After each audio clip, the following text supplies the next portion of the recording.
నాయనో అసలు ఈ వార్త నిజమేనా? అసలు నేను విన్నది నిజమేనా? పిచ్చెక్కేస్తుంది అనమాట. రేషన్ ఆపేస్తున్నాం, మనీ ఇస్తున్నాం, డబ్బులు ఇస్తున్నారంటండి. అది నిజమో అబద్ధమో నాకు తెలీదు. వార్త అయితే వింటున్నాను. అది ఆ న్యూస్ నిజమో అబద్ధమో నాకు తెలీదు. యూట్యూబ్ లో అయితే వేరే వాళ్ళ వీడియోస్ నేను చూస్తుంటే తెలిసింది. అది అసలు ఎంతవరకు నిజం? అసలు పోనీ ఒక 1000 రూపాయలు ఇస్తారో, 1500 ఇస్తారో, 3000 ఇస్తారో మనకు తెలియదు. ఒకవేళ ఇచ్చారే అనుకోండి, ఒక 3000 ఇచ్చారనుకుందాం. ఆ 1500 ఇప్పుడు రైస్ బ్యాగే ఉంది కదా బయట.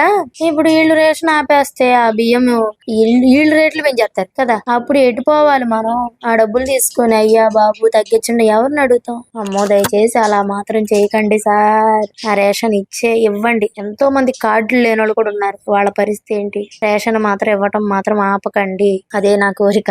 ఏంటంటే చిన్నవాళ్ళం, మరీ అంత రేంజ్ మనకు లేదు. ఏదో మిడిల్ క్లాస్ రెంట్లకు ఉండేవాళ్ళం కాబట్టి అందరి తరపున నేను అడుగుతున్నాను. ఇలాంటివి ఏమీ జరగకుండా ఉంటే బాగుంటదని నా ఉద్దేశం. పథకాలు ఇచ్చినా ఇవ్వకపోయినా ఇలాంటివి మాత్రం ఆపొద్దు. రేషన్ అనేది ఇప్పుడు బాగుంటున్నాయి. రైస్ కూడా చక్కగా ఇస్తున్నారు. రైస్ బాగుంటున్నాయి కాబట్టి అందరూ అవే తింటున్నారు. నాకు తెలిసి చాలా మంది ఇప్పుడు అవే తింటున్నారు.